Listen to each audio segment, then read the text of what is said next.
Welcome to Lacrosse Classified, your go-to source for all things NLL and box lacrosse. We will bring you the biggest names and best storylines in the world every single week. So settle down and listen up. It's time for Lax Class.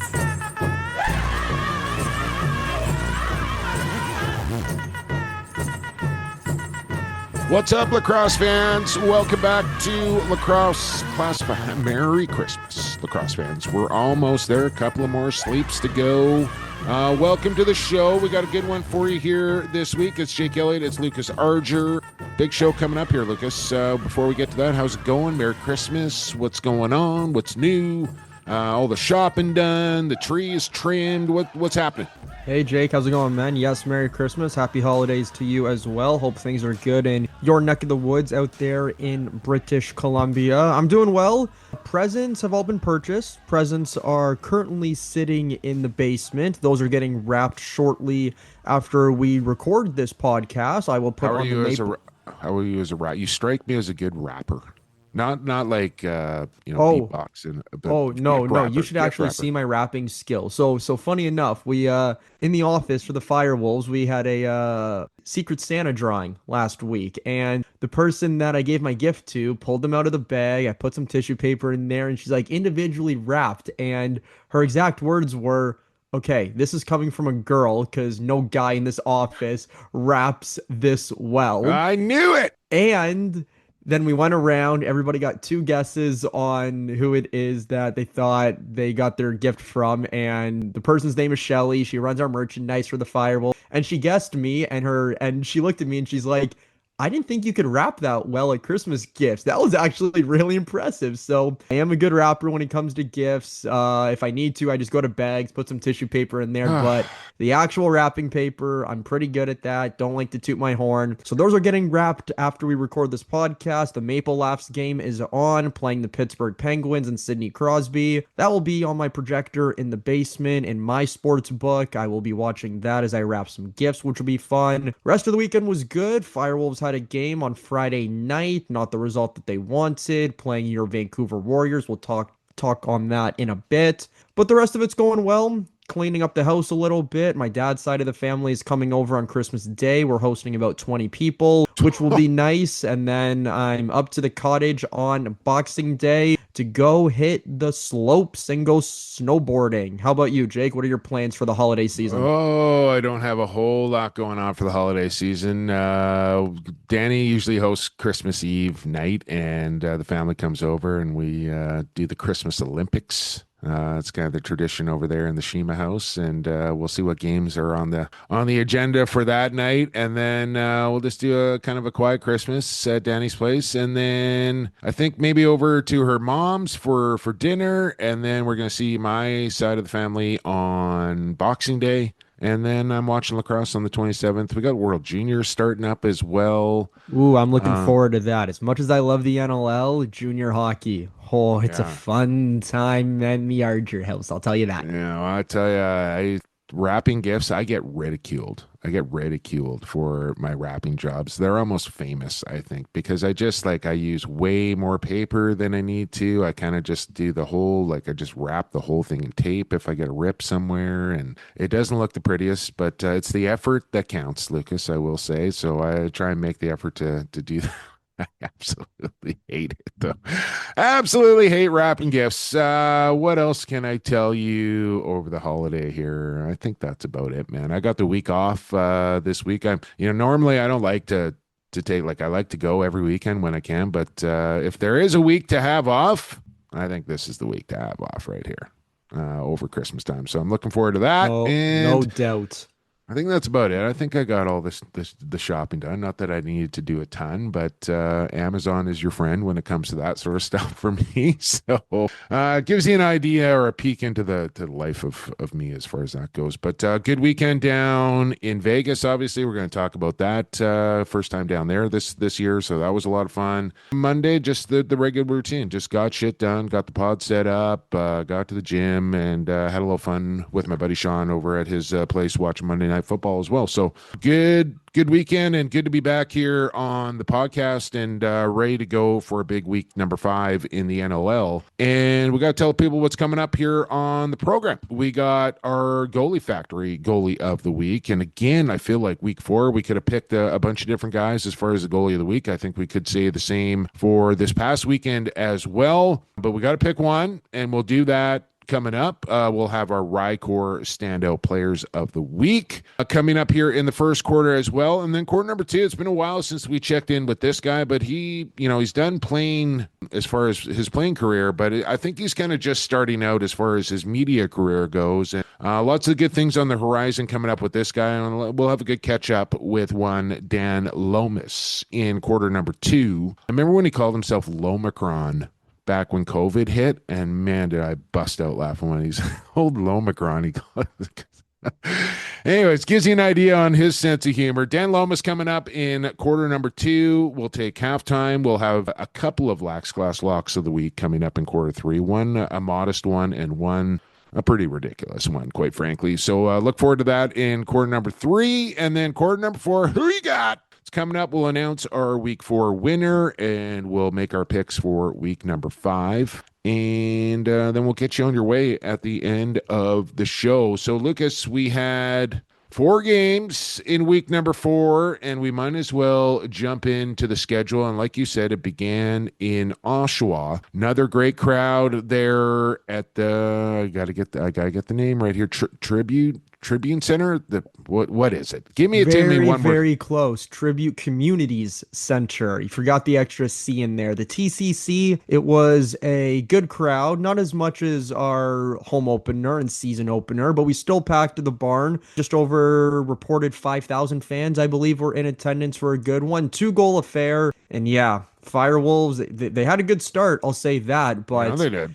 The polished offense that Kurt Malosky has for the Vancouver Warriors. Again, there's a reason why I just used the word polished, because they know what the heck it is that they're doing. They looked flawless in the second half. First half is probably one that Vancouver is going to want to forget, Jake, but in that second half, they looked dominant. I mean, that's what you're looking for, right? Is you're looking for like 3 to 4 goals per quarter. And if you do that, good chance you're going to get to that 11-12 mark. And if you got Christian Del Bianco in your goal or Doug Jamieson in your goal, and you're a team like that, you get to 10, 11, 12 goals, good chance you're going to win the game. And neither team got to that double-digit mark. Like, again, you're right. Great start here for Oshawa. They're still kind of searching for answers offensively, though. They made some changes in their lineup.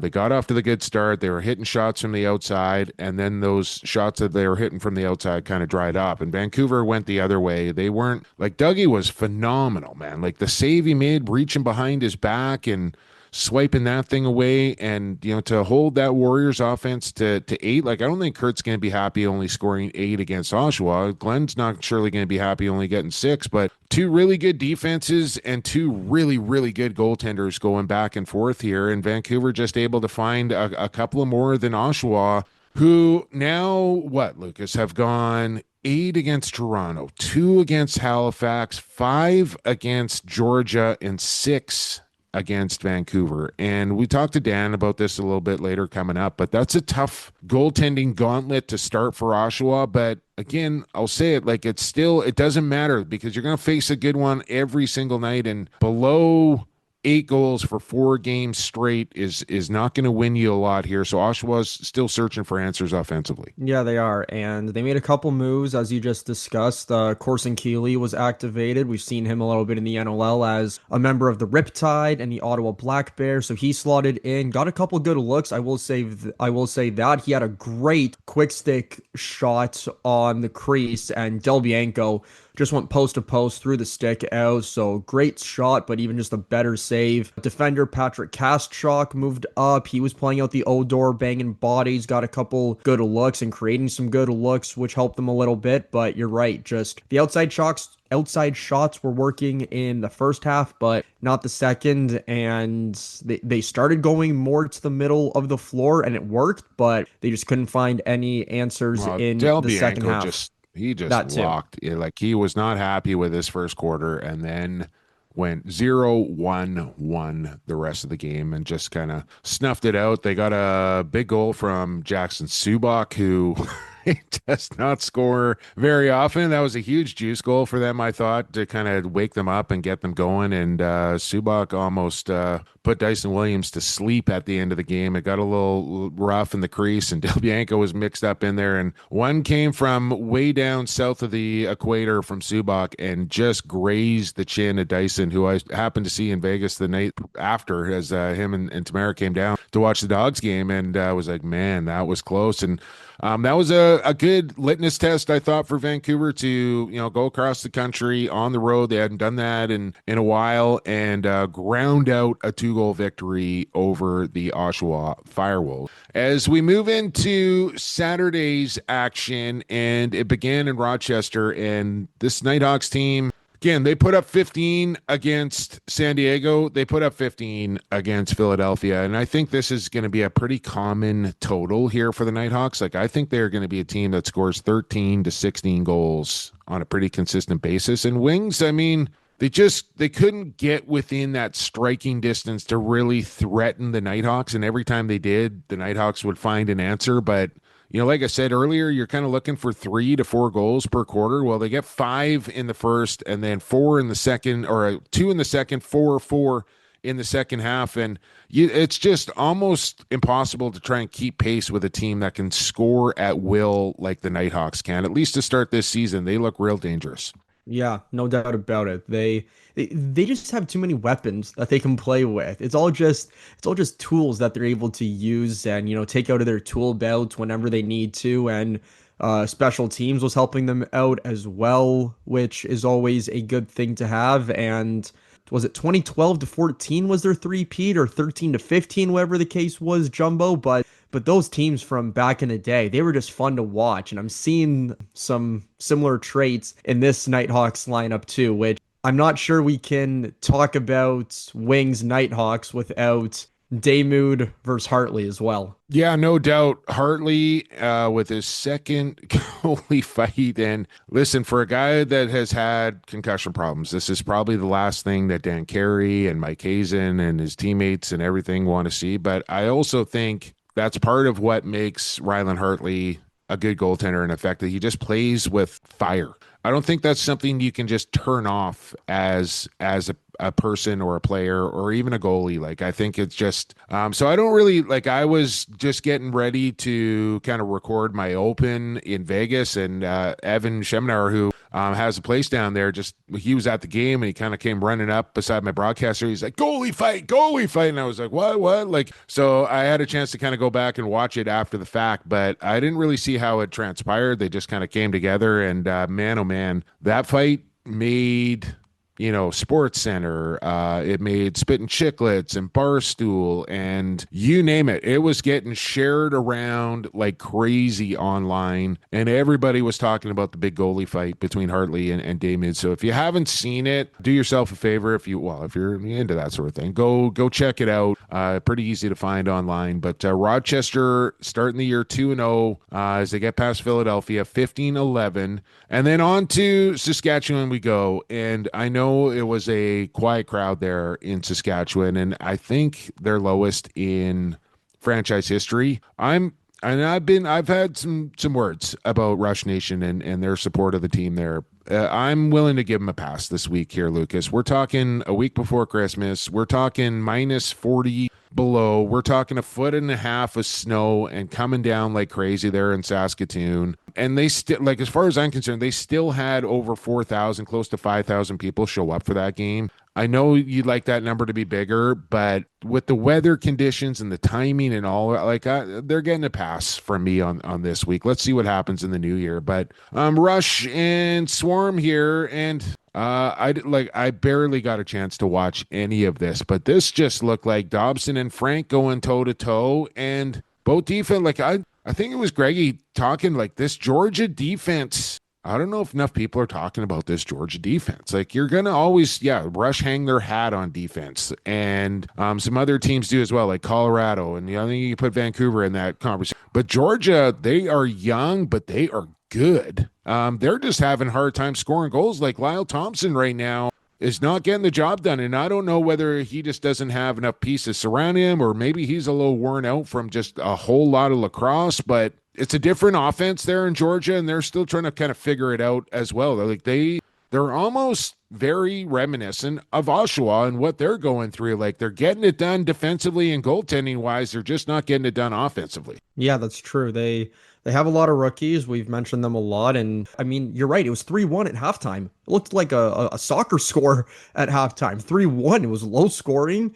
I have to agree with you, Jake. Not many people are talking about this Swarm defense. I don't know if they're legit yet. I'm not sure if that's the right word, but they are solid. I think they are. They know what they're rush doing. To 7, and what did they do against Oshawa the previous week? They held them to 5. So it must be like so frustrating for guys like Brett Dobson and Doug Jamieson right now. And I don't think they're those type of guys, but if you're holding teams under 8 goals and you're not getting run support and scoring, like, and losing games, you're probably just going like, what do I got to do here, sort of thing, right? Like, you allow 7 goals, you should win. Yeah, no, definitely. If I've heard it my entire life, but if you're a goalie and you have a goals against average of 11 less than that, you're one of the top goalies in the league. And I know Dauber is, and Dobson's off to a great start. Obviously, the record doesn't really reflect that, but it's what they're doing. And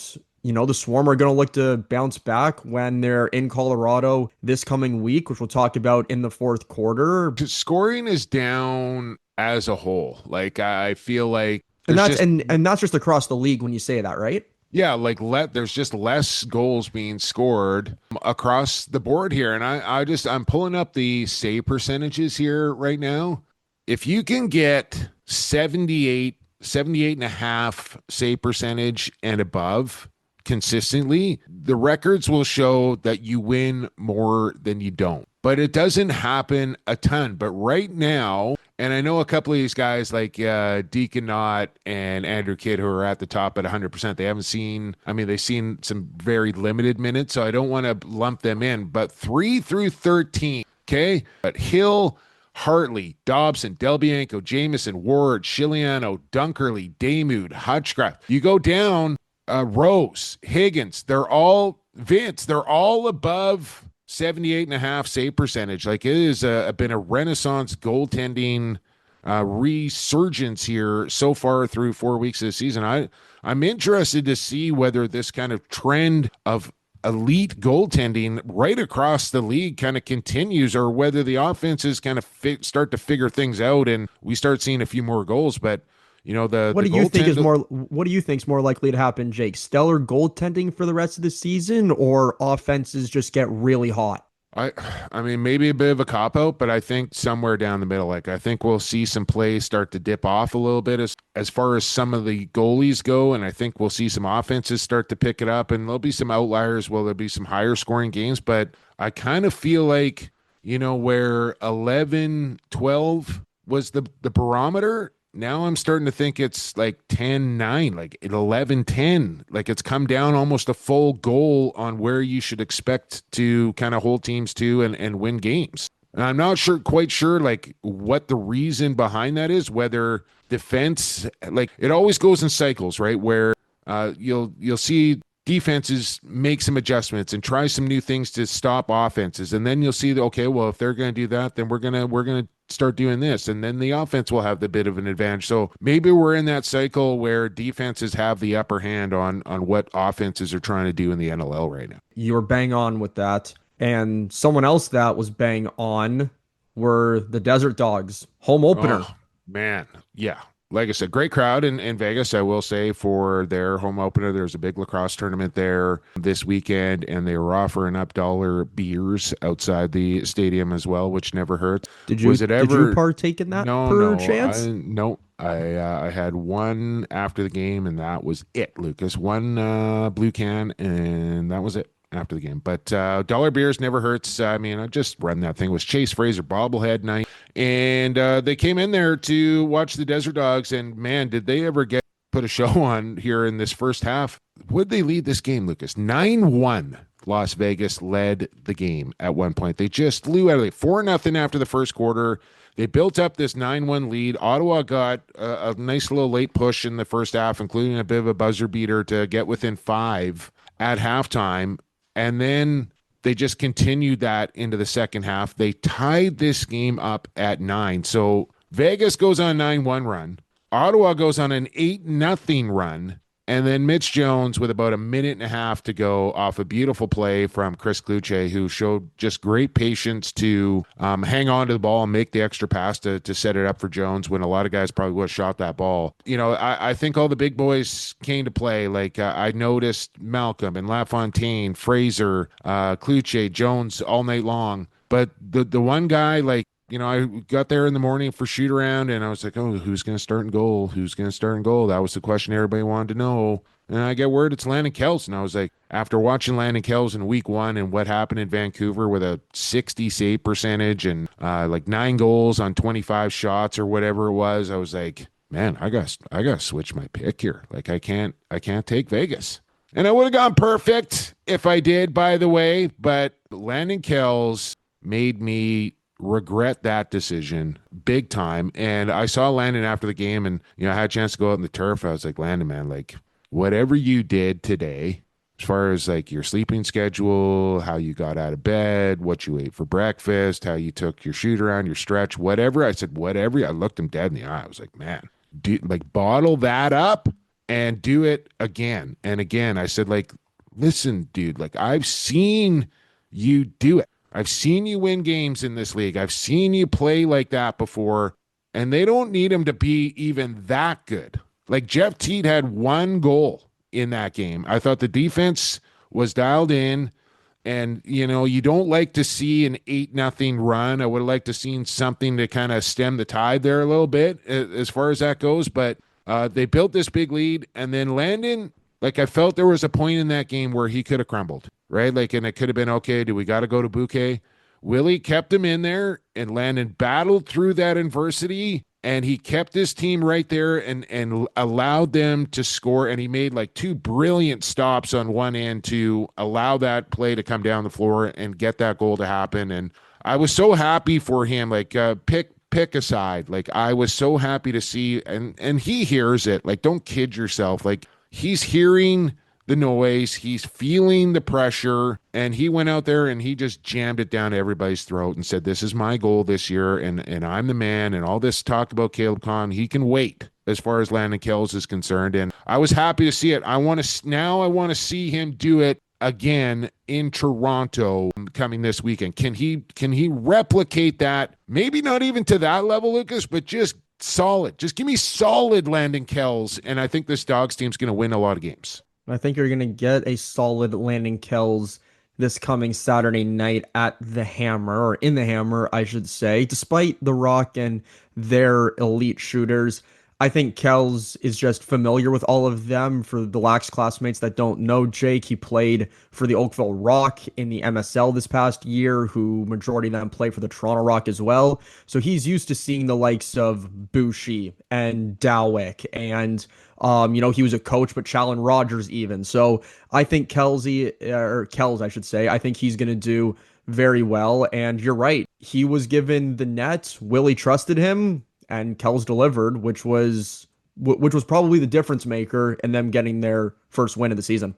I got a Landon Kells bobblehead, and now I got a Chase Fraser bobblehead. A little different size here, but which one looks better? Well, I don't want to pick favorites there, Lucas. Don't make me do that. But I got a chance to stay at the Rio this past weekend, as the Rio Hotel and Casino, now the new sponsors of the Las Vegas Desert Dogs. So the president of the Rio Hotel and Casino actually came on the broadcast, and after he was like, hey, if you need anything, just let me know. I got you covered, and this and that. I didn't take advantage of that, Lucas. I didn't want to overstep there, but me and the president of the Rio Hotel and Casino, we're tight now. So who knows? Maybe they'll put me up in the penthouse next time. I'll get a big rack of chips I can go gamble with. I don't know what's going to happen down there, but I will say they did like a $300 million renovation at the Rio, and the rooms, like I could have hosted my own poker tournament in the room I was staying at the Rio this past week. So I'm looking forward to a full Sounds season. beautiful. Yeah, down there at the Rio. Good stuff. Had a little, they got a restaurant there, Lucas, called Egg Slut. Egg Slut. That's the name.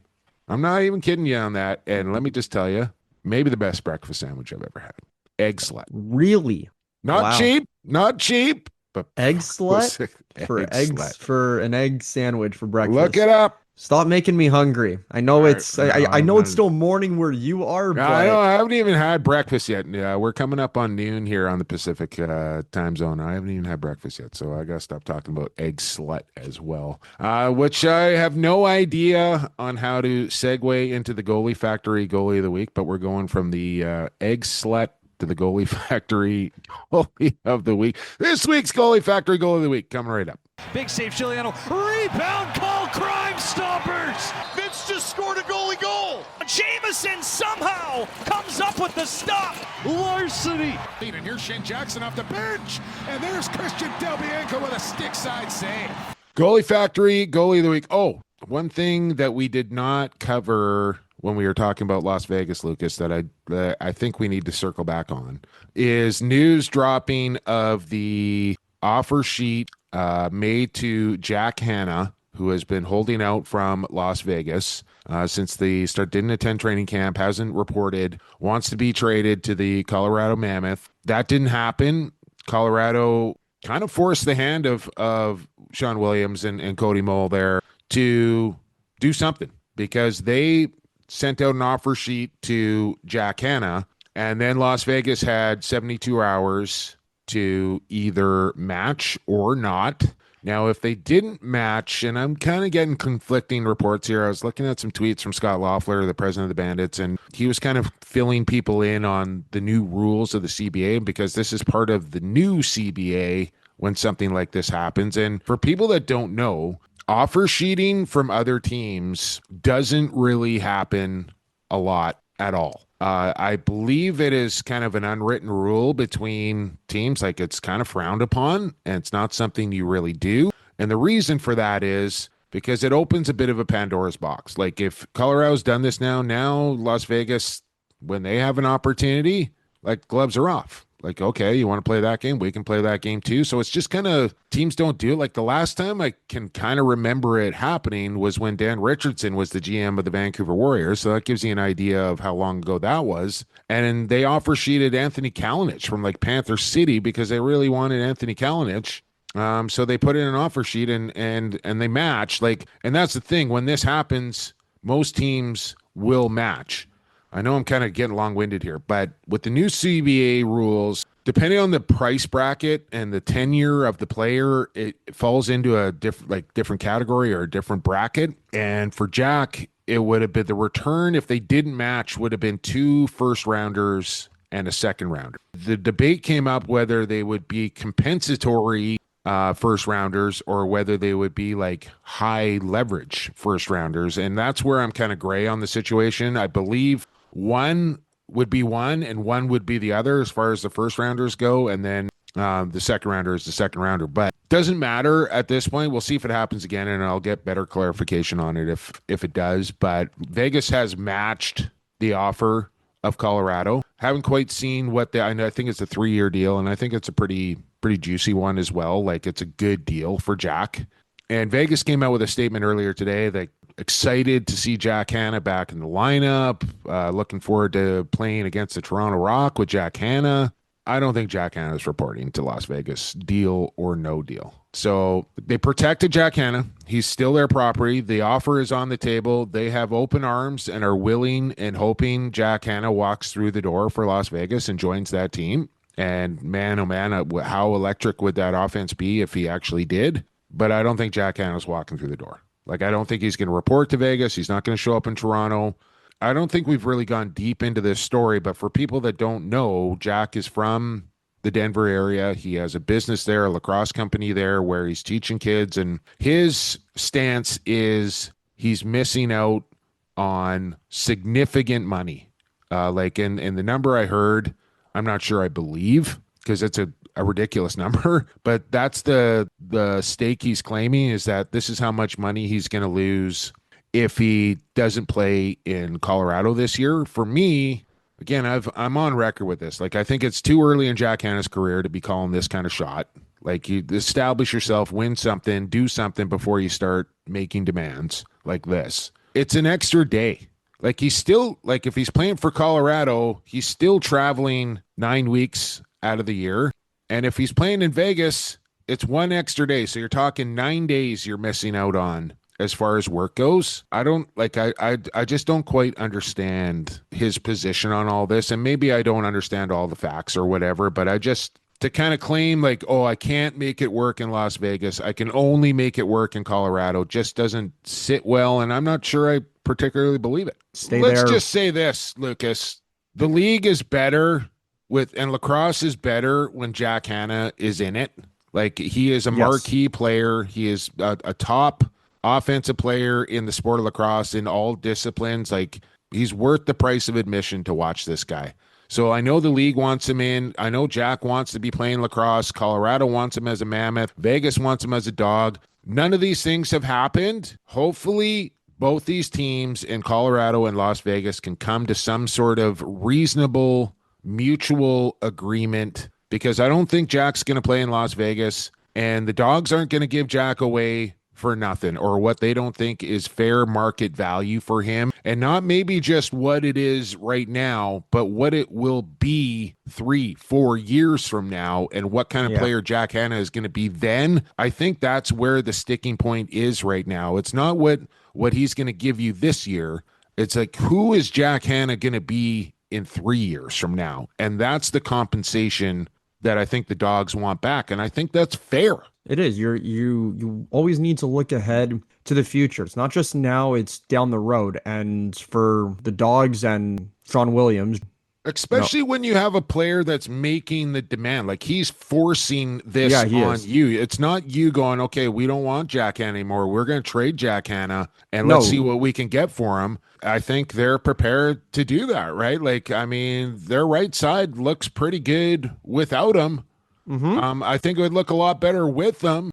Agreed. But they're going to be okay without him. So to me, this is Jack Hanna saying, I'm only playing in Denver as my home team. So it doesn't matter. Like, somebody else could have offer sheeted him. Nobody else did. Colorado did, but that doesn't matter. It's Jack is not, he's on record as saying, I'm not playing anywhere at like be my home team, as far as it's Colorado or nowhere. And that's where it's at right now.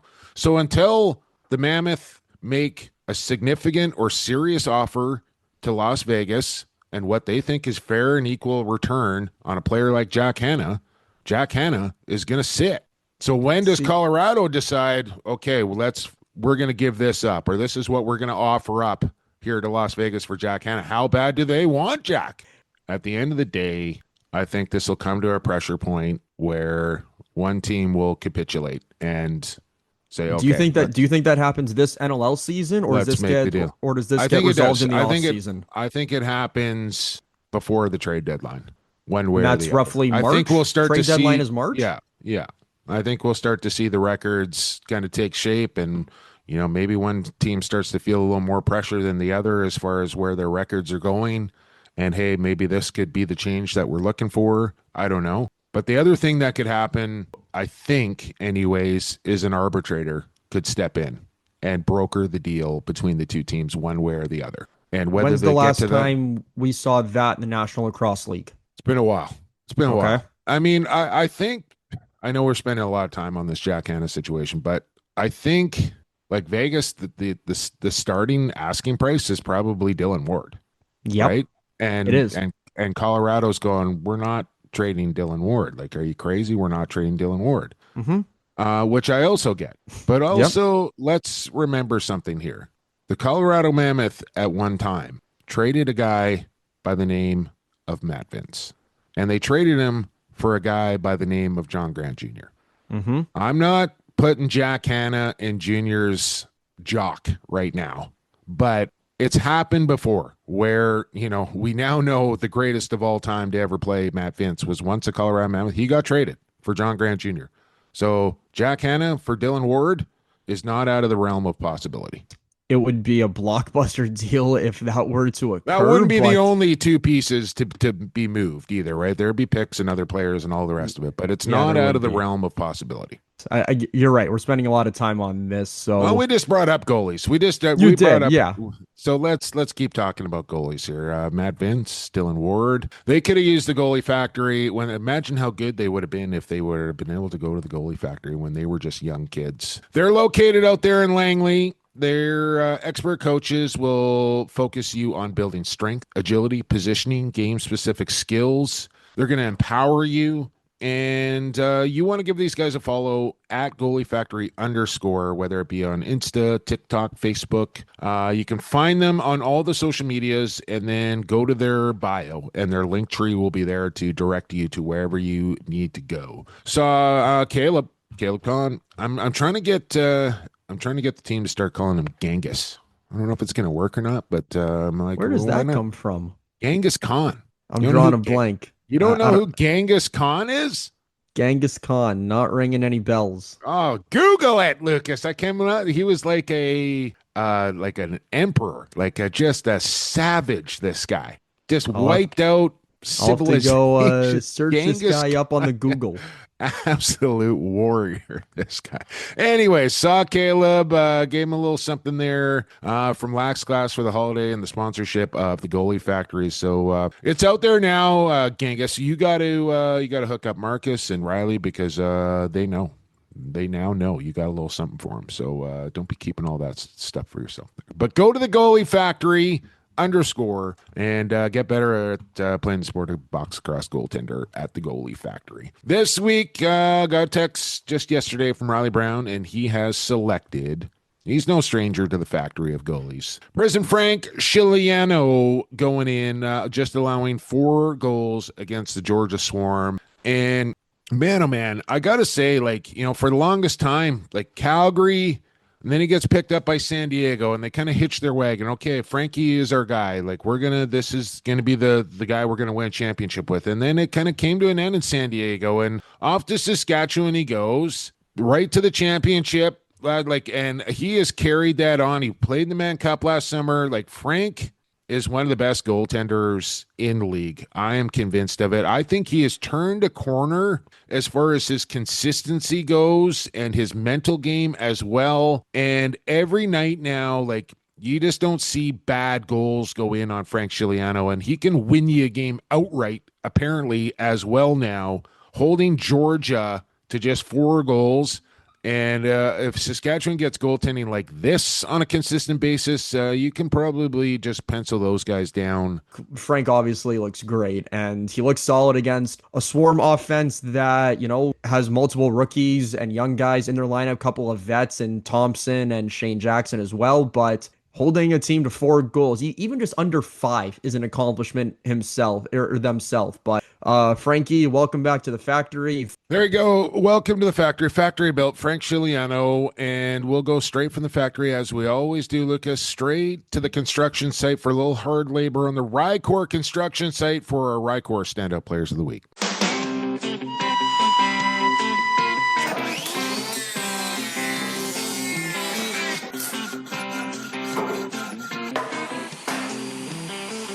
I'm a hard-working man.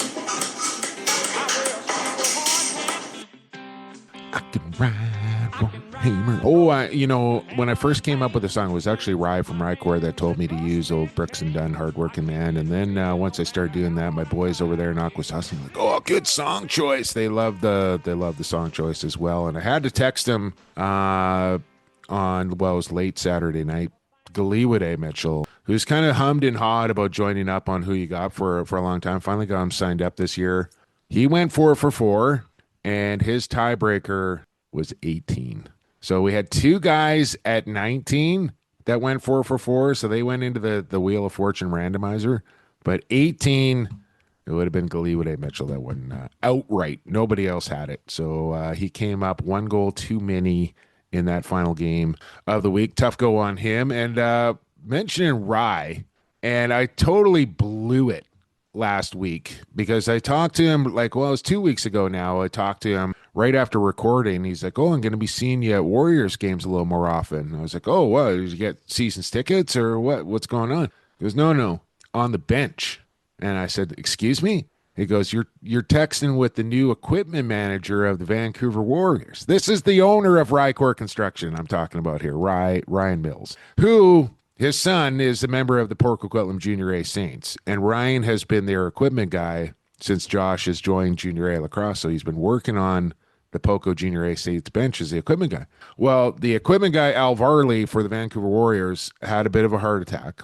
I don't know if you have a bit of a heart attack, but my thoughts go out to Al and his wife Jen, who were with the Warriors since day one of moving downtown. But I think his doctor kind of said, "Hey, okay, like enough's enough," sort of thing. You gotta kind of stop doing this. So the Warriors were looking for a new equipment guy. Kurt Milosky racked his brain, landed on old Millsy, and now Ryan Millsy is there in Oshawa, national television, making his equipment debut. RyCor Construction, Ryan Mills, now the new equipment manager of the Vancouver Warriors. The synergy is just off the charts here. Great pickup that the Warriors added. New equipment manager. Turns out they were in the market for one. Welcome to the Warriors organization. Well, there you go. Exciting stuff there for Ryan Mills and RyCor Construction. We're happy to have them on board again here for 2026 as well. And if you don't know by now, they make it stand out over there at RyCor Construction, rycorconstruction.ca. Check them out on social media as well. And they're the masters of renovations, interior or exterior, outside bathrooms, kitchens, backyard transformations. They do it all. They do it with quality craftsmanship. They're going to give you an exceptional client experience. They're going to make it stand out. That's the bottom line. So if you need a reno, think RyCor Construction and think new equipment manager for the Vancouver Warriors. Ryan Mills. There you go.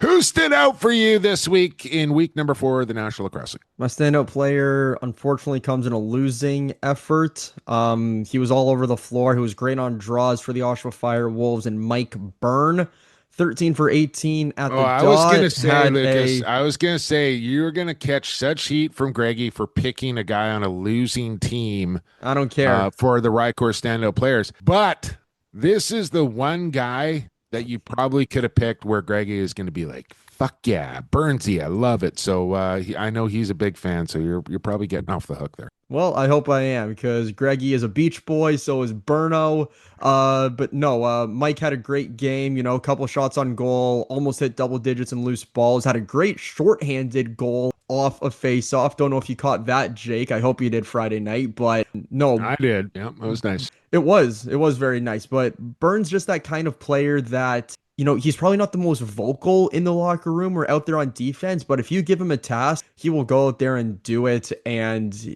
I don't know what it is about this guy. He's not the biggest defender that they have. He's got the motor, Lucas. He just it's the motor, grinds, but man. He also just loves to hit people. Like if someone comes near him, he just pops him in the rib cage, and he just loves that. So stood out. So who stood out for me was number 27 in a Firewolves jersey. Mike Byrne, you're coming to the construction site. Okay, I'll allow it, just simply because I know that's Greggy's guy there. That's the only reason I'm allowing a player on a losing team to come on to the construction site here. Okay, I'm looking at all these games here. Obviously, you had Del Bianco doing his thing against Oshawa. Probably could have picked him. Subak for a nice little snipe there. Probably could select him as well. Lots to choose from in the Rochester Philly game. Saskatchewan only held to 7 goals. Vegas, Landon Kells, we talked about Goalie Factory. I talked a lot about Landon Kells. Like, honorable mention to him. Mitch Jones with the game winner there was pretty good. I'm looking at Rochester and Philadelphia. Now, Connor Fields, 11 points here on 15 goals for the reigning MVP. And I feel like Connor Fields is a guy we could probably select almost every single week. But like I said, the genesis of the RyCor standout player is not to just give it to the guy with the most points every game and what have you. It's to kind of spotlight a guy that does the little things and makes an impact all over the floor. Just a kind of a blue-collar, hardworking man that stood out. And when I'm thinking about that this week, nobody comes to mind more than the old piss missile, Jacob Piscino, 3 goals, 1 assist, 2 caused turnovers, 9 loose balls, and this kid was all over the floor in Rochester. We're going with it, Greggy. Piss Missile Piscino is this week's standout player of the week for yours truly. Great selection. He was lethal. He loved to run the ball in transition, and I do have to jump on the Piss Missile rocket. It's a missile. You're just jumping on the piss missile. Again, he's kind of like Byrne. Not the biggest defender that they have on their team's back ends, but they love to hit, love to play the body and lay the body, and they're just 2 solid defenders for both of their respective teams. Yeah, a little scoring touch to go along with it now, and I feel like the door is just starting to open. Like, I think it took Jake a little bit of time to kind of figure out the box game a little bit and the confines and the intricacies of how to play defense and that sort of thing. And now I think it's coming to him, like it's coming more natural. So there's less thinking going on out there for him, and he can just react. And he's a raw athlete, man. And if he I don't think he's scoring 3 a game, but even if it just gets 1 a game in transition, I think Rochester will be over the moon with Jake Piscino producing like that. Never mind the loose balls and cost turnovers and all the rest of it. So Mike Byrne, Jake Piss Missile Piscino going onto the construction site this week for our RyCor Standout Players of the Week. And we are going on to quarter number 2 here of the program. And we're going to be joined by Dan Lomas. Don't go anywhere. Stay classified. This is Christian Del Bianco. So you're listening to Lacrosse Classified, growing the game one podcast at a time. Welcome back to Lax Class. We're into second quarter action, and I don't think I mentioned this off the top of the show here, Lucas, but quarter 2 always sponsored by Edge Dynamics. We know this. They're passionate, and they want to sharpen your brand on a global level. You can visit their website at edgedynamics.ca, and you can check out their social media as well at Edge Dynamics Digital, and they're going to help small nonprofits maximize their resources, make the most of what they have, and take their brand to a global level. We're going to take our brand, Lucas, to a brand new website as well. It's powered by Edge Dynamics. Go check it out, laxedge.ca. Just launched, still a bit of a work in progress here, I will say. Still lots of things to come and be added and all that sort of stuff. But Lax Class has a new home. Some others will be joining as well. Look forward to this. Go to the website. Check it out, laxedge.ca. We're going to bring in our guest here for quarter number 2 as well. I believe he's right downtown in the Big Smoke right now. It's former Back of the Bird co-host, former Rochester Nighthawk, former New York Riptide, former Vancouver Warrior at one time as well, and now has worked his way into a media role with the National Lacrosse League. It is Dan Lomas back on Lax Class. Danny, it's been quite some time. I'm trying to recall the last time we had you on Lax Class. I know, I think, it's got to be 3-4 years from now. So I feel like it's been a long time since we've caught up. Good to have you back on the show, and you're looking good. How are things? Good, man. I'm surprised you didn't run out of breath trying to list off all the teams I played for. But High Point University as well. You can't forget about that one. Can't forget about our Panthers. But no, yeah, things are good. I don't know if I'm trying to remember too. I don't know if it was if I jumped on during the Achilles stuff or. I'm just trying to remember because I know as soon as the interview ended, and it was Evan that was on with me at the time, and you texted me right after because Evan gave you a bit of a ricochet shot out the door, and you were like, so I think it was when you just had left Vancouver and made your way to Rochester. Was that time? Anyways. Okay. Yeah, that sounds about right. Ricochet shots are welcome. You're not having fun if you're not throwing those around. It's a lot has happened with you, Dan, since that time. So maybe we begin there. The end of the playing career, the Achilles injury, the starting of Back of the Bird, the ending of Back of the Bird. A lot has happened in that time. So just kind of walk me through that transition of end of your playing career into kind of a new way of living. Yeah, I mean it's never easy. Moving away from the game. I think it was. It's No secret. I'd be the first to admit it that I think, probably dragged a couple extra years out of my career by just kind of try my best to be a funny guy in the room, or keep things light and keep guys happy coming to the rink. And I think that's a pretty, in my own opinion, a pretty valuable thing. And like I said, I think it probably stretched my career a couple of years longer than the play on the floor warranted. But yeah, it was, I think, letting go of the game was a bit of a weird thing. You kind of feel like, at first you sort of see it coming. I think it was something I saw coming, something that I was actually considering retiring kind of after that last year I played and not going to training camp. And I think a large part of that was probably, us drafting Graydon Hogg and seeing the writing on the wall was probably trying to, protect my own ego for lack of a better term. I mean, that's tough, right? Like, it's a hard window to kind of look through, because on one hand, you're playing in the best league on the planet with the best players on the planet, and you're one of those guys. But on the other hand, you also kind of have to check your ego a little bit and realize, okay, maybe this isn't going to happen for me this year. So that's a tough kind of mirror to look in, and then come to Jesus with it as well. Yeah, well, and I think that was I had a long conversation with both my brothers, and they're guys that have played very high level hockey and kind of understand everything, and they were at the time retired from playing, and I just said, I think I want to stop. And they said to me, I think you'll regret it for forever if you don't go to camp and you don't try, and especially if your body's able to. And then you kind of, at that point, you check your ego at the door, and then you kind of make somebody else take the opportunity to say this is over for you. And ultimately that's what happened. And the Roch ended up releasing me there. And again, it's, I can't thank those guys enough anyways, though, right? For, wasn't going to be a situation where there was room for me on the Riptide.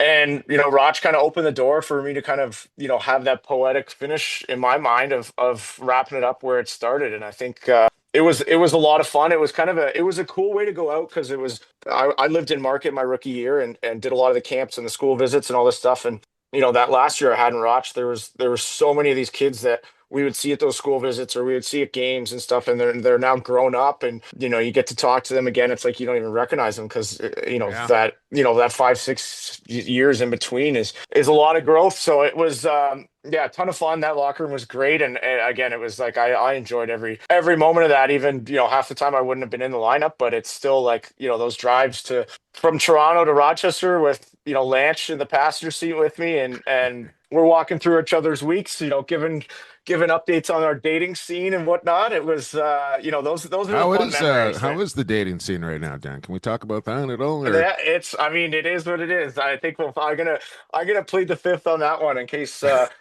my mom listens to this and wants somebody to show up at Christmas. But Toronto's not a bad place to be. Well, I think I'd leave it at that. Yeah. But it's, again, like there's so many stories. One of my favorite, honestly, and I know we're kind of getting a little tangential here, but Lance and I were driving back from Roch, and it was like just blizzarding out, and so we stop, and I got to get gas. It's like middle of nowhere, upstate New York. We're getting gas, so I just put the pump in and kind of flick the switch that kind of makes it go automatic, and then we're sitting in the car. I'm like, man, it has been a long time, and I open the door and look outside, and it is just shooting gas everywhere, and it's like. No. I don't know, like 10 below. My car's covered in gas, and then for like the next 30 minutes, we had to drive with all the windows down because both of us felt like we were going to pass out. So and ended up going through the car wash, getting that fixed up, and it didn't need an air freshener for a while because it. Were you on the right side of the border at least when it happened? Were you? No. So it was my car was like a moving, fire scene, I think, or potential fire scene at the border. But no darts on that ready. Yeah. Or if you're gonna do it, windows open, darts. That's it. Well, from darts to the plane, just piggybacking off Jake's question, Dan talked about how Back of the Bird began, and ultimately, I mean, like Jake said, the ending to it. Yeah, I mean, how about that, Dan? Hey, you used to be able to have darts on a plane way back in the day, Lucas. I know, unbelievable. That's that must have been a special. That's just like the iron lung flying through the air. Just recycled cigarette air is ashtray in the armrest. It's crazy, man. I still remember even like some restaurants when we were growing up. It's like, you go back and play in the arcade and there's some guy just smoking a cigarette back there inside. It's times have changed a little bit, but Yeah, Back of the bird. Yeah. yeah, back to your question, man. We started that thing, kind of during COVID when we weren't playing, and I think at the time both Paulie and I were watching that F1 Drive to Survive show, and it was kind of like, in theory, I didn't care about cars going around in a circle over and over again, but the way I kind of started watching that sport and kind of fell in love with it is because of the personalities and the storytelling and all that, but in the background, and we felt there was like kind of a gap in the from a media perspective in terms of kind of like getting players to sit down for interviews and have them give genuine answers and have some fun and joke around, because I think a lot of the time as athletes you're conditioned to be reserved with the media, and you don't know how you're going to be portrayed or what's going to happen. So I think that that was the comfortability we had from guys that would come on, and we just kind of took it and jumped in, and it was just so much fun, man. I talked about it in that last episode we did. It's just there's so many different stages of our life that happened while we were doing that podcast. Like I said, Paulie had no kids when we started, and he's got a full NLL team of them now. And it was kind of like it was before I had done my Achilles, and almost used that as like an outlet to kind of talk about how shitty those really serious injuries can be. And we pulled Donnie in, and I get to kind of watch him grow up in the league and become the stud he is and be a rookie of the year and first overall pick and all that stuff. Like there was just a lot of fun going through that process. But I think like most things, it's just sometimes life gets in the way, and for us that's what happened. For me, I switched over to a new company, and the demand was a lot higher and the hours were a lot more, and Paulie with his firefighting schedule and like I said, the million kids, he could only record during the day, and trying to schedule 4 people in the same room. Oh, it's tough. It's insane to try and make happen on a weekly basis. Trust me. Yeah, exactly. Well, that's it. Like I think our biggest hurdle, and it wasn't even finding a guest or getting a guest on. It was trying to find a time when the 3 of us could make it work together. And then that's when we would reach out to 40 guys and be like, "Hey, can you make 2:30 p.m. on a Tuesday afternoon work to do this?" So, which is right around when we're talking right now. Exactly. It's all about adaptation.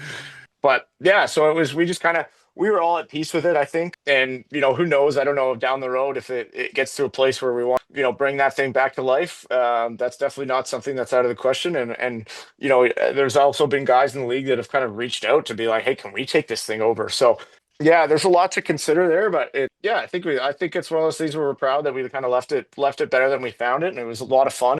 Got some stories out there that I think will, they're on the internet forever now. So there's no escaping that.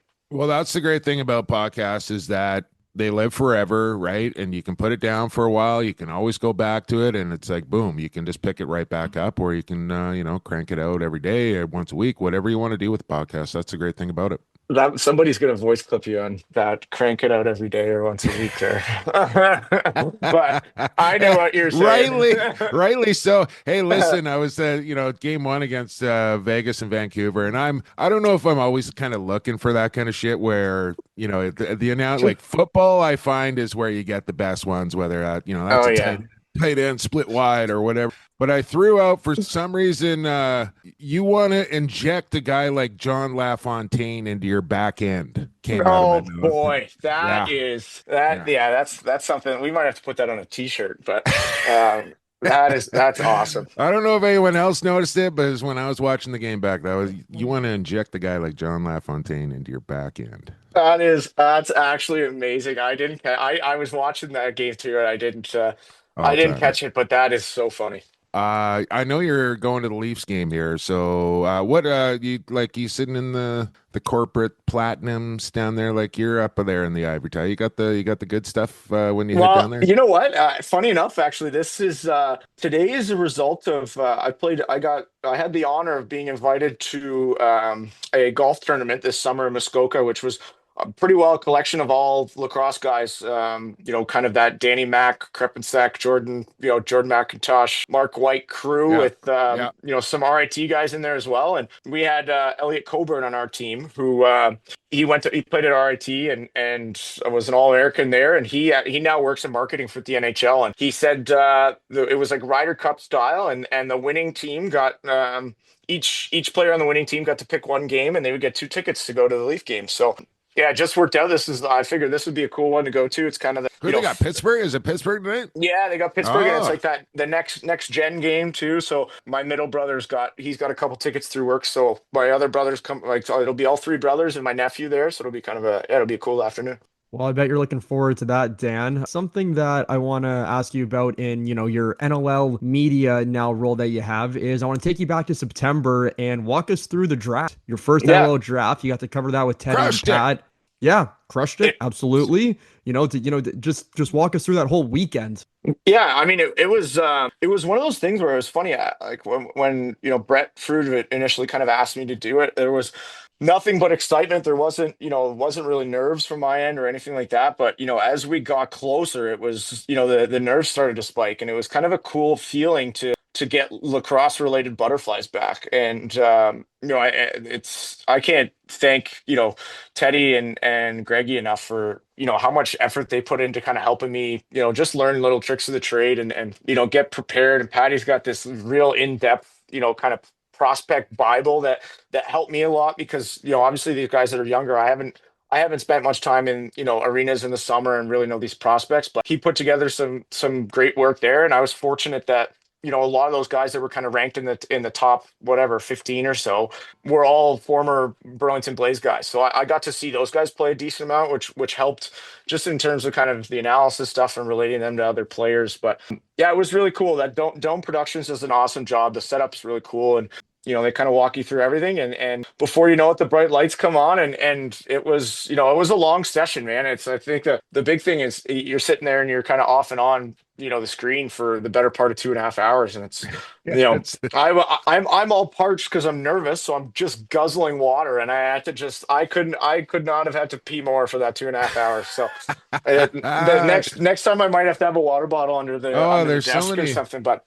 There's so many things I want to like nice little having a little towel on the lap for that forehead, Dan, when things start to cook a little bit, a little dab. A bathroom right before you go on air is always a good practice to have. So I should have got a cheat sheet from you in advance. Yeah, man. I think man. the combination of the glistening sweat on my very large forehead and having to pee was not a good combo. That's it. The draft is also kind of a different animal as far as doing a game goes. Like it's kind of, there's no other thing like doing a draft. Like it's not like calling a game at all. It's not like doing a podcast at all. It's a very unique kind of broadcast experience. Speaking of that, I did hear whispers of maybe you doing some Ottawa Black Bears games this year. Did that fall through, or what happened there? I think I'll keep it kind of out of the limelight in terms of kind of what happened, but okay. The opportunity was discussed at one point,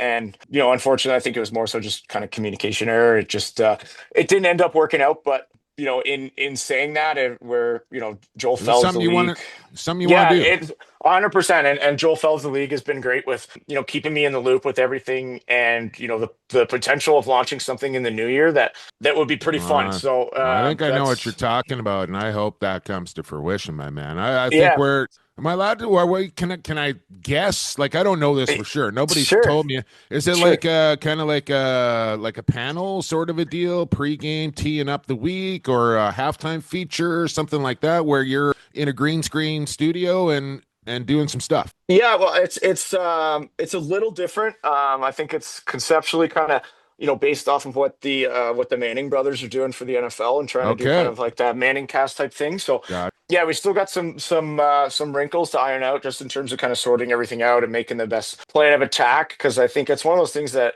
you don't want to roll it out just to roll it out. You want to do it the right way. So I think we're spending as much time as we can to do that, and hopefully it's something that happens this year. If it's not, then it's definitely something that the league's got their eyes on in the future, and I think as we can kind of move forward, and there's just the press announcement that the league's partnered with Octagon to manage the media rights negotiation for the next cycle, and I think I didn't know that. Breaking so news here on the pod, Danny. I love it. There you go. So it's exciting, and those guys, again, I know a little bit about the Octagon group and how revered they are in the industry. So I think it's an exciting thing for us to have that representative preaching for us and kind of going out there and selling the league to to these broadcasting organizations. And they got the finger on the pulse too, right? They know what's happening now. They know what's going to happen in the future as far as where like media rights and people want to go watch products are going to be and want to be. Yeah, and it's a cool space because I think we're seeing a lot of change just in terms of kind of linear distribution with, you're just seeing even recent announcements like Netflix is partnering to have like, Barstool podcasts on there. And, you've got Amazon Prime jumping on board to do, an NHL game a week and TNT and all this stuff. So I think there's a lot of opportunity. I think at the end of the day, those organizations need to fill the airwaves and in my very, very biased opinion, what better way to do it than with the game that we love. So. No argument there with the game that we love. Speaking of that, the Rochester Nighthawks, they've gotten off to a bit of a hot start. Give us your takeaways. Yeah, I mean, just on the Rochester note, and it's a fun team to watch right now. They're, especially last week. Yeah, no kidding. And it's, I'll get to that part of it in a second, but it's, I think the reason that they're seeing, at least in my opinion, the reason that they're seeing so much success out of the gate is, there's a lot of teams in our league, and, over time, you've got these very dominant ball carriers that, will have the ball for the majority of the game and defenses kind of have the ability to plan for that. And I think Roch has kind of gotten themselves into, a position where, sure, everyone's kind of got their role, but they're also comfortable in kind of being a chameleon in the offense and being able to switch to different roles. And it seems like the first two games of the season, the selfishness is gone. It's out the window, and they're slinging the ball around. They don't care who puts it in as long as they do as a team. So, I think it's fun to watch. I think the defense is stepped up. I think maybe in last couple years, it's, kind of gone to a position where, you've had some shootouts, right? They've been a part of a lot of high scoring games. Yeah. And it seems like they've added some veteran presence, and also, rookies are growing into, the rookies that when I was there are, like your Taylor Jensen. Casino kid, man. How about Casino, him? yeah. Yeah. It seems like everyone's kind of really figuring it out and starting to, build what I think is probably one of the more underrated parts of the game in defensive chemistry and that trust for one another. And yeah, it also helps when you got your goalie slinging fists out there too. So it's 2-0 now on goalies. I sent Dan Carey a text after the game. I said, "How quickly did you have a heart attack?" Because it's no secret that Ralphie's had a little bit of tough run-ins, just being super unlucky with getting hit in the melon with shots. And if you asked Dan Carey before the season if there was any moment that he would love Ralphie taking his own helmet off during a game, I don't think he would say yes. So yeah, I'm glad he got out of it without any kind of injury or anything like that. And I texted Ralphie too, and it's one of those things like, for me, he was always a big personality in that room, and he just wants to win so bad. And I think that fight did two things. It showed that, right? It showed his compete level. It showed he's a little bit insane. And the last part of it's like, you can't even measure, well, I guess you technically can, but how much that does for the league, right? That clip was everywhere. Everybody picked that thing up. Everybody. Yeah. And it's, one of my favorite things about NLL clips going viral is how quickly, you see Paul Rabel comment on it, despite the fact he won't recognize the league at any other moment unless it's viral. So it's kind of a fun. I don't follow. Dan. I think he commented on one of the big accounts that posted it and tagged Brody Merrill in it. So it was kind of a funny little thing. But again, that's neither here nor there. I hope their league does well too, but I just hope ours does better. That's all. Well, listen, I mean, I think we can all agree on that, and whether it takes something like that to get the eyeballs on the product and somebody go, well, maybe I'm going to tune into that next week and just see if that happens again. It probably won't. Like, I think we've had 2 goalie fights since 2012 and Hartley was in both. It's not a common occurrence, but even if it just gets 10 people, 50 people to watch a game next week, those people are going to tell somebody, and that's how it happens. So say what you want, man. Viral clips like that are going to help this league for sure.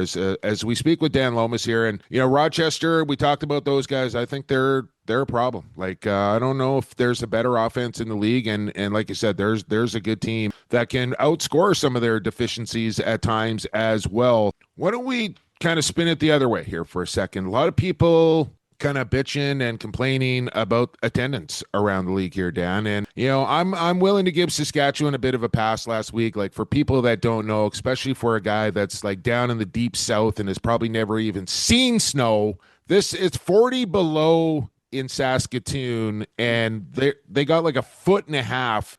I look at it like they still got 5,000 people out to that game. Yeah. But across the board, like a little, I guess let's point it this direction, Dan. Is it time for the National Lacrosse League to entertain a flip of the schedule here to get away from this schedule in December and trying to compete against other pro leagues? Is it time to start thinking about that? And are you in favor of it? I don't know if there's a great answer there. I think my answer would be that regardless of when you start, you're going to be competing with pro leagues, right? I think in my opinion, there's enough people in the cities that these teams play in to get them out to games. And I think the number one thing in my mind is really peel back the layers and get to the basis of it. It's like, as if you can start to find a way as these individual teams to build out, heavily incentivized ticket sales jobs for these people that are doing it. I think it's, I think most teams, as far as I understand, kind of, if they've got an AHL team or an NHL team or another, sports team, they typically will utilize the same ticket people to kind of sell for both teams and things like that. But I think if you can find a way to encourage people to, sell more, sell harder, and push the game, I mean, to me, it's you got to find ways that you can directly partner with schools in the areas, like universities. Halifax does a really great job of that, right? Where there's, all these college kids are they're using this game as a pre-drink before going out, and they're having fun with it. And then I think there's, pretty well, if you go up and down, the whole Warriors are doing that too a little bit. I know exactly. that. Yeah. Yeah, and I think there's a great way to do that, right? Is to try to, it gets those kids involved and those, that are going to school to come to watch games and stuff like that. And then at the end of the day, they're generational too, Dan, right? Like that's you want that young one. So those guys are going to come for the next 20 years and then bring their kids after that. Yeah.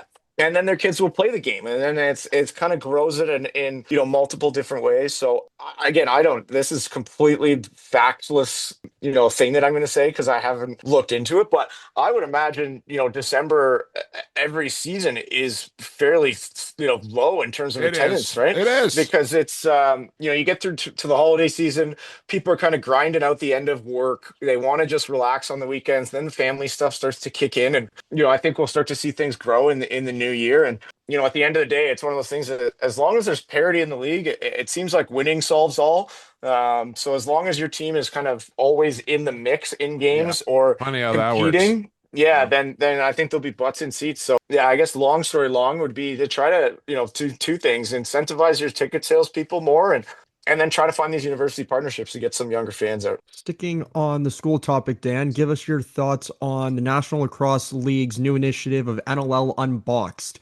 Yeah, I think it's a really good idea, right? I think it's mastering something that our league and head office hasn't done particularly well in the past, and that's focus on long-term results rather than kind of short-term results. And I think the way I understand that program is to try to get into schools, get these kids involved in the game, help them understand what the game is, give them a logo, something to be, prideful of. And then they go home to mom and dad and say, well, I want to go to, or I want to play this and I want to go to a game. And I think a lot of those, the cities that they haven't, revealed that they've got the Unbox program, there isn't a team there, right? And if there is, sure, exactly. And that's the important word, right? Is yet. And I think it's twofold. It's to kind of grow lacrosse in the community, and then it's to also kind of do like a soft launch of, maybe that will be the team that's going to be there one day, and the kids can say, I wore that logo in gym class. Let's go to that game. And I think it's a great idea. I think Powell, from what I understand, provides these sticks and stuff for the schools, and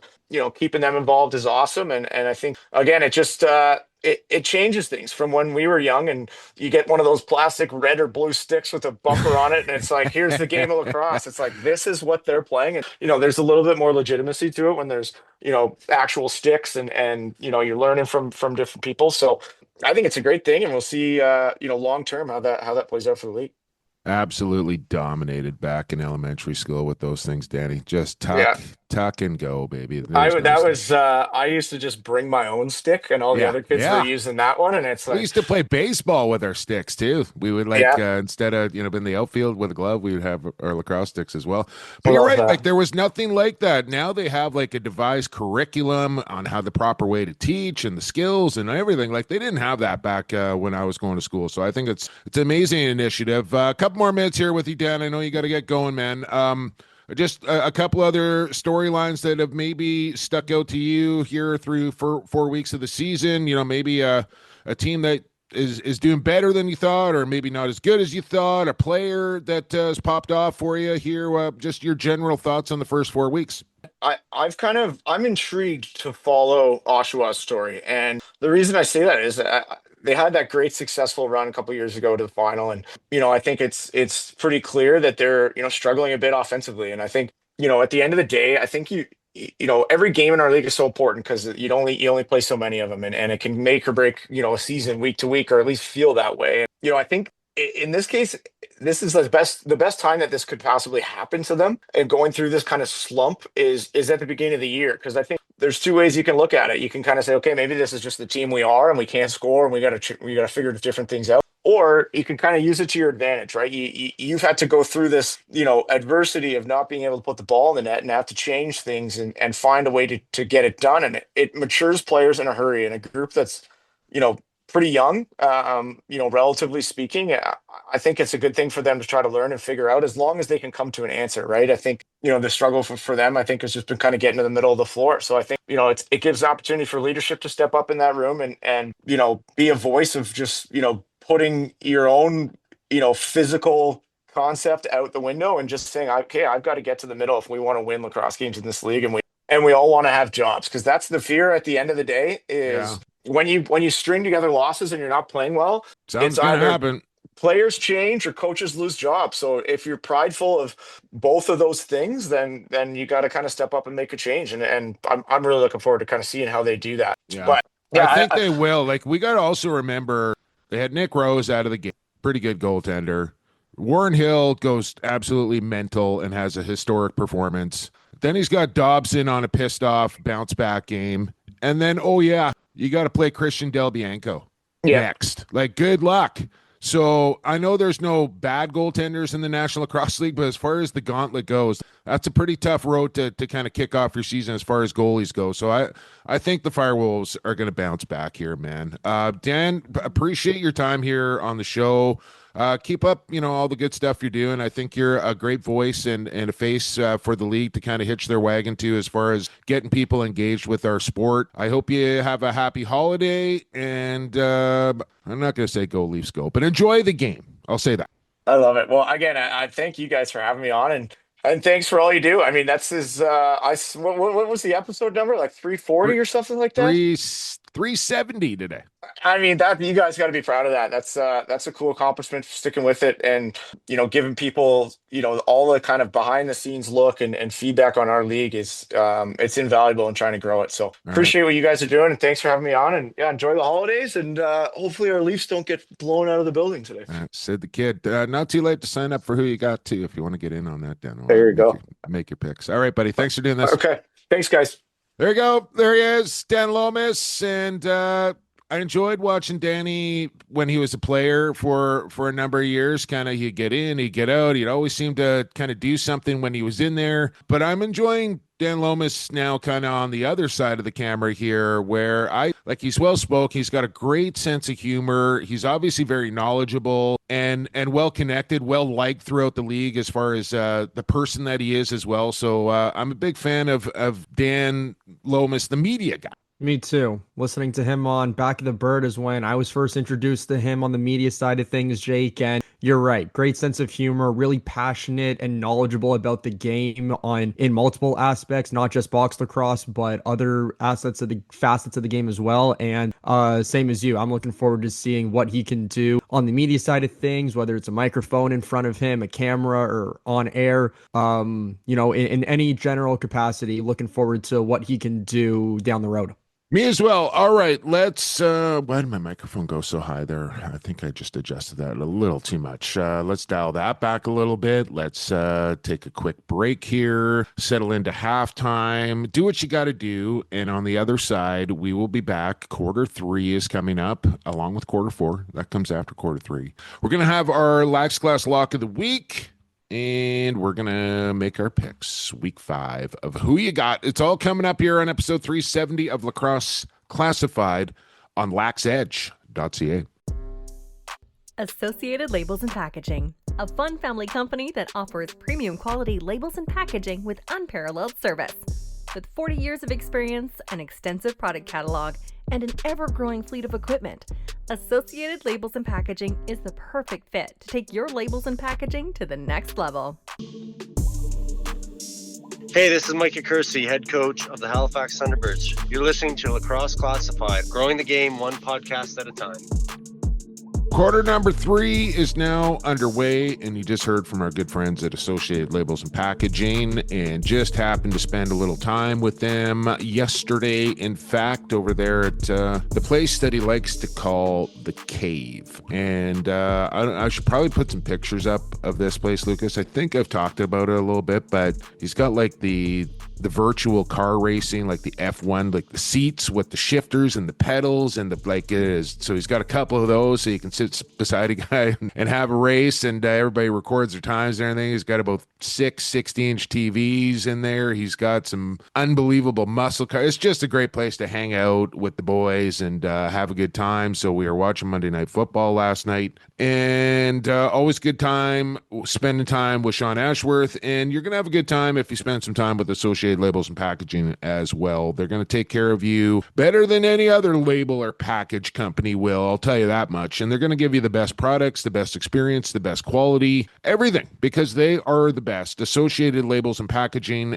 associatedlp.com. That's where you want to go to find those guys if you need a label or you need a package, or you just maybe you need somebody to talk to. I also want to direct you to follow us on social media at Larger Sports, at PXB for Sports, at Lax Class Podcast on X, at Lacrosse Classified on Instagram, Facebook page, got an email the other day from one of our classmates here, Lucas, and he was asking me about the rule as far as who gets credit for the goal when it's shot wide and goes back into an empty net. You being an official, I replied, I said, quite simply, it goes to the person on the opposing team that last touched the ball. They get credit for the goal. But this was a bit of a unique scenario where it came out of a media timeout, right? So I don't know. Do you have a ruling, or do you know the inside intel? Ed, I talked to a couple of different officials, and the answer I got back, not in the case book, not in the rule book, it's whoever the official scorer credits the goal to. Yeah, that is accurate. It's whoever the official scorer chooses to give it to. I've also heard a different answer, which is acceptable in some leagues. Again, I don't know what it is in what the rule is in the NLL, Jake, but I've heard that in some leagues, it's credited to the in-home. So the in-home may not even be on the floor, just on the bench, but they're credited with the goal if it goes off the end board into an empty net, etc. So I've heard that happens in some leagues, but I guess if officials in the NLL are saying that it's the official scorer's choice, then I'd go by that. All right. Yeah, I mean, I trust the guy that gave me that answer, so I'm going to go with it. But thanks for the question. lacrosseclassified@gmail.com is where I was going with that. If you're not on the socials and you want to get in touch with us here at the show, email is the best way to do it. Don't forget to subscribe to the podcast wherever you're listening, Apple, Spotify, Google Play, wherever it is. Hit the subscribe button. 5 stars, please. Pretty please, with sugar on top. And jot down a couple of words there. Give us a review as well. And also, don't forget YouTube. We're on YouTube right now. We're going to be on YouTube for a long time to come, hopefully as well. And what else? We got the brand new website, laxedge.ca. I guess we got to start calling it the Lax Edge Podcast Network. And hopefully we got to get a few more podcasts to join. We're going to get a few writers going on the website as well. Get the band back together, and who knows, maybe invite some new folks to join us at laxedge.ca as well. So go give the website a check out while you're at it. And while you do all that, we will hop into this week's Lax Class Lock of the Week. Lock of the week. Hey, let's lock and load it. I am going to be a very rich dude. Ooh, it's a big lock, all right.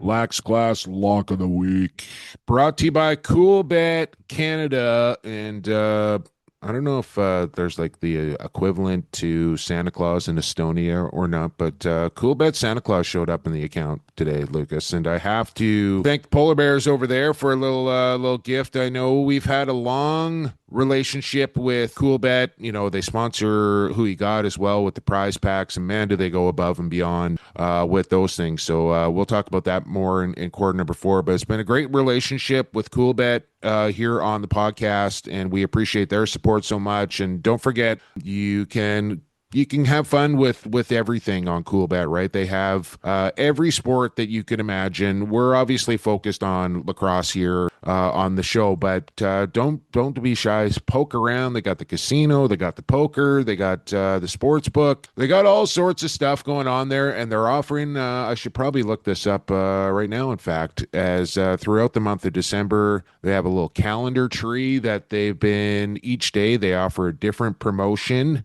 And you got to make sure you stay on top of that. So I'm going to see if I can check out this right now. It's December the 23rd. What's the option day? Wager $30 on any slot game to earn a ticket to our 2-day raffle. Use the bonus code 22Xmas25 and start spinning. Prize pool $8,000 on cash. So you spend 30, got a chance to win $8,000, and that's just one of the promotions that Coolbet is doing. Don't forget about that bonus code to make your way to Edmonton. With every $10 that you gamble on the NLL, you're going to earn a ticket, and more tickets you get, the better chance you have to win.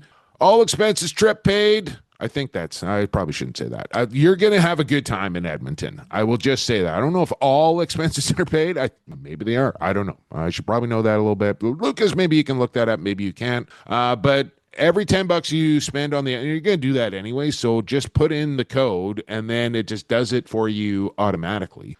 And you can win a trip to Edmonton to go watch the Unbox game. And you can also go to the exclusive tab, and you're going to find the Lacrosse Classified parlay there. You're going to find some other parlays there. OTCB's got their parlay. The three boys at Loose Mesh all have a parlay there as well. And you can get down on all of them if you like. We're going to focus on ours here this week, Lucas, and we have 2 of them up there. So before you do that, before you hit the exclusive tab, sign up for an account if you don't have one. If you don't have one by now, well, I hope you change your mind on that. And if you're a new listener, get on this, because Coolbet is going to give you free money simply by putting in a bunch of letters. Put in the bonus code Lax Class, one word, Lax Class, before you make your first time deposit, and Coolbet will match your first time deposit up to $200. But take advantage of the full $200. You only get to do this once,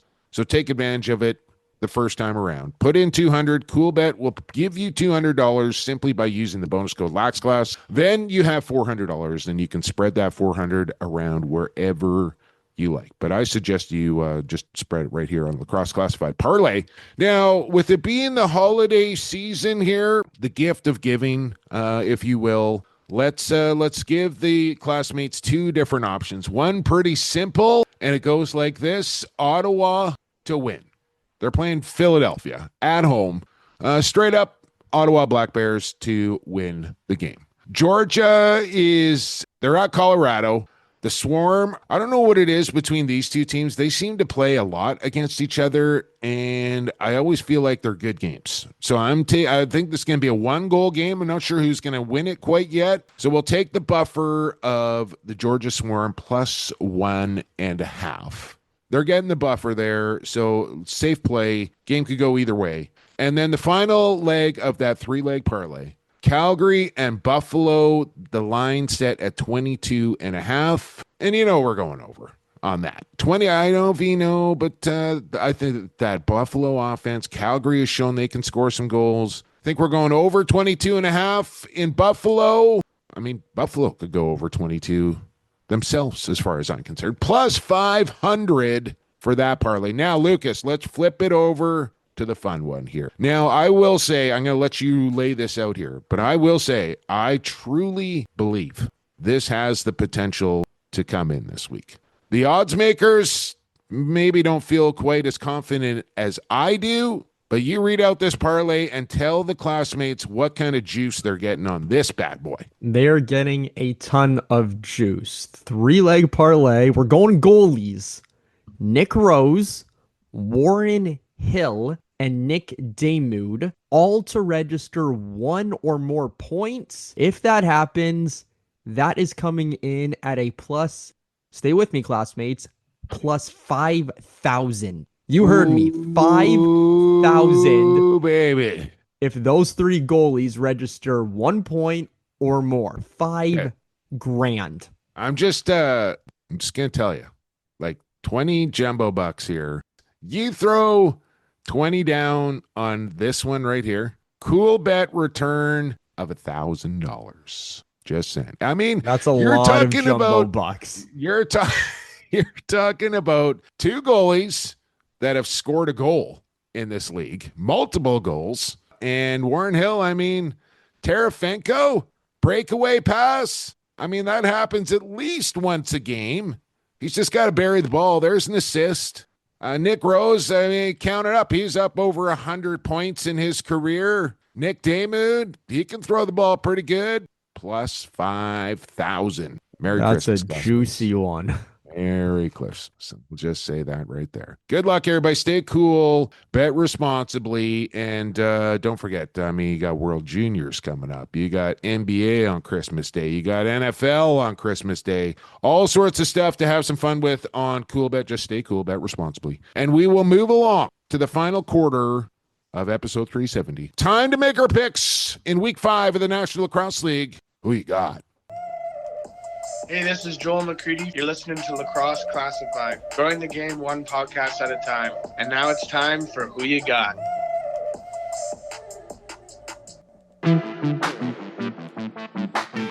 It's time once again to play your favorite podcast game.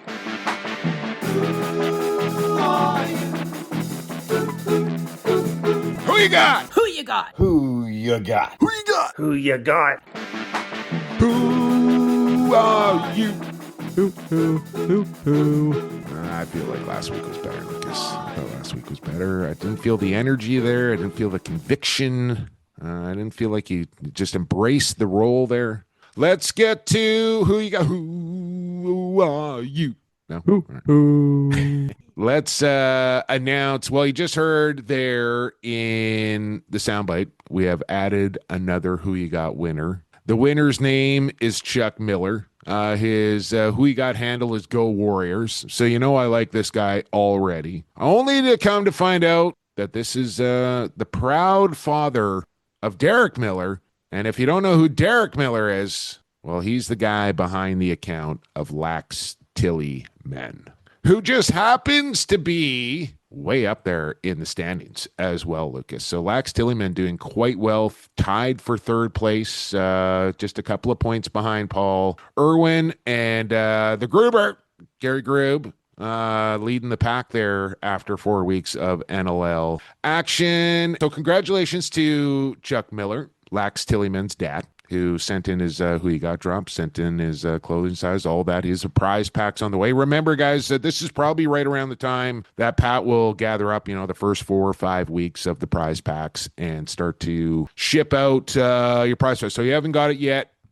Stay patient. It's coming. And Chuck, you got one coming to you as well. Week 5, Lucas. We'll get to that here in mere moments, but I got to gloat a little bit. 37th place for yours truly. Up a couple of spots. I think if I scroll down right near the bottom of the standings, you're 125th? Down 3 spots, having a tough go. Vinny is absolutely crushing it. Funky is absolutely not crushing it, and neither are you. So I'm hosting week 5 of the National Lacrosse League, and we had 4 games in week 4, and I believe we got 5 games in week 5. Is that right? Yes, we do. 5 games on the docket. Are you ready? Here we go. Saturday, December the 27th. So this is a tough one here for the boys. Like you're having Christmas on Thursday, you're probably doing the big turkey dinner and all that sort of stuff. Then you kind of got Boxing Day to shake off the turkey legs, but you're going to have to shake them off on a flight somewhere.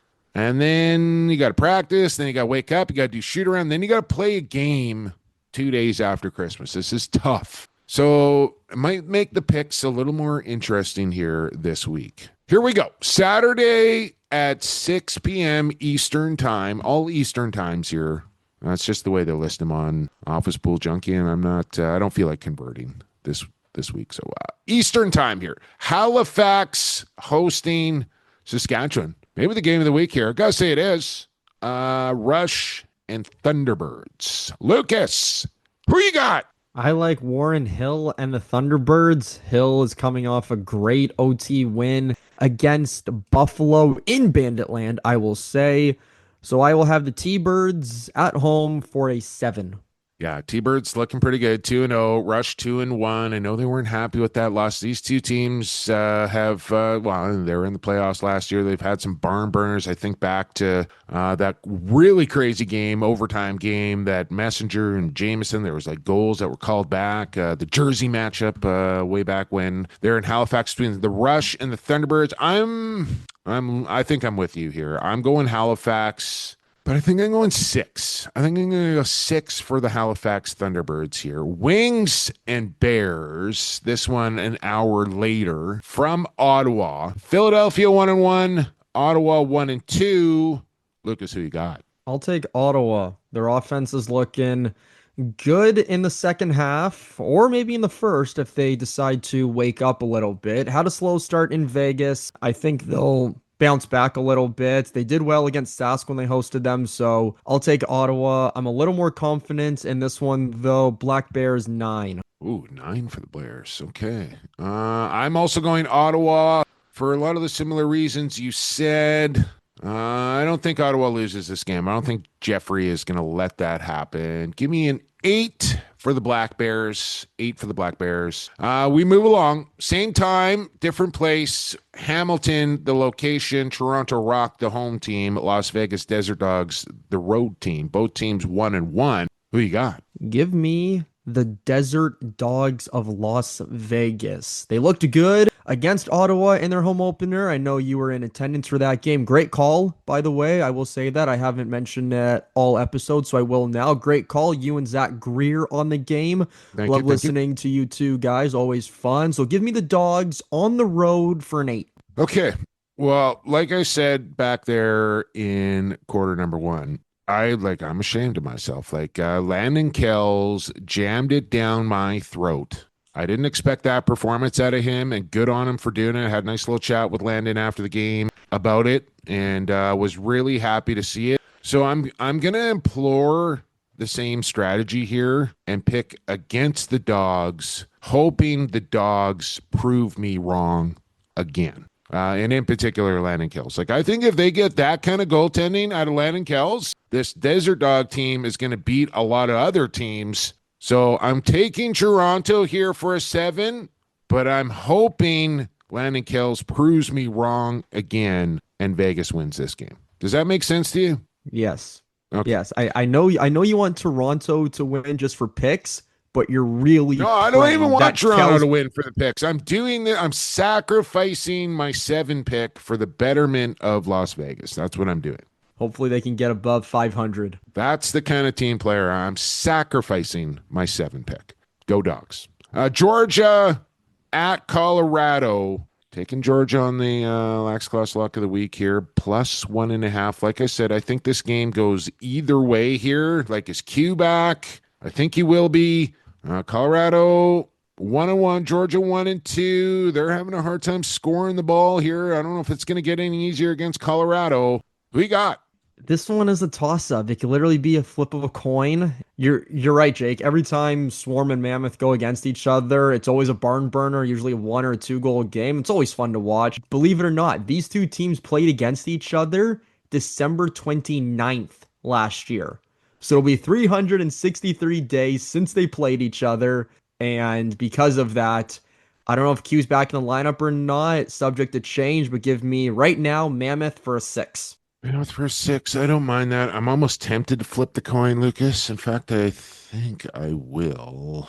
Home team is President's Cup logo, and it is the President's Cup logo. So I'm going to take Colorado Mammoth, and I seem to have like pigeonholed myself here. I have to put 9 beside this. I might switch my confidence numbers around here. I don't know. I'm taking Colorado for a 9 as we speak. I got to learn just to, once I make my pick, Lucas, I'm in an NFL like pick and pool. I haven't been like, I didn't get off to a good start. I don't think I got a chance to win the overall. But if you win like a weekly, then you're like getting your entry money back essentially. And for the last 2 weeks, 2 people have tied. So there's like 3 weeks of money stacked up. And Sunday night, I switched my pick after making it from New England to Baltimore. And if I hadn't have done that, I would have won the week and won 3 weeks of money. But I switched my pick like an idiot, even after Danny told me not to do it. And it cost me hundreds of dollars. It's the way it goes. Mark Andrews fumble. Oh, well, then Lamar Jackson got hurt, and I was just like, man, what did I do? But I digress. Okay, so again, one more week of this, folks. Okay, because I've saw people, even like Teddy Jenner, who, I don't know, man, has been playing Who You Got for like 4 or 5 years. I saw him, he saved his tiebreaker. Like I saw his tiebreaker number there, but he clearly didn't, and he probably put his confidence numbers in. But he didn't highlight the team that he was picking. So he just gets marked down for a 0. You have to, last time, I swear to God, highlight the team that you're picking. It'll show up in blue once you've selected the team that you think is going to win the game. Then you go to the pick weight. You hit that drop-down tab and select the number that you think that you're the most, 10 is the most confident, 6 is the least confident. Put the number beside the okay, we got that. Then the tiebreaker. Last game of the week is Buffalo-Calgary. The total amount of goals they think those 2 teams are going to score in that game. Then save and apply. Highlight, confidence number, tiebreaker, save and apply. Good luck, everybody. Oh, do we have one more game? We got one more game. Buffalo-Calgary, Sunday lacrosse, I might add. 5 o'clock start here on the West Coast. Buffalo-Calgary from Cowtown. Got some ESPN games coming up here, too. 2 on ESPNU, 1 on the Deuce. Calgary and Buffalo, who you got? Give me the Bandits. They're looking good. 3-time NLL champs. I don't think I need to say much more. Buffalo, double digits. They're my 10 pick. Buffalo, also my 10 pick here. Buffalo for a 10, baby. Let's go, Bandits. And that's going to send us off to the end of this podcast here. And that'll give me a chance to say happy holidays. So I hope you have a great, safe, healthy holiday season with friends and family. And if you're alone at Christmas, pick up the phone. You know, give somebody a call that you haven't talked to in a while, and just put yourself out there and say hello. And if you need some help, reach out to your friends as well for that here. I know the holidays can be a tough time for a lot of people, but I hope it's a great one for everybody. Enjoy the games over the weekend. We'll be back next week for our final show of 2025. And we'll have 5 games to talk about. We'll have a guest. We'll have Lax Class lock. Oh, and don't forget, we'll have RyCor standout players and Goalie Factory Goalie of the Week as well. I want to thank all our sponsors, Associated Labels and Packaging, RyCor Construction, Edge Dynamics, Goalie Factory, Coolbet, and Mohawk, all on board for 2026 as well. And I want to thank our guest, Dan Lomas, for coming on the program this week. And to you, the classmates, for listening each and every week. We really appreciate it, and we look forward to doing it again a week from now. For Lucas Archer, I've been Jake Elliott for the fastest game on 2 feet, and for the creator. Stay safe, stay healthy, and stay classified.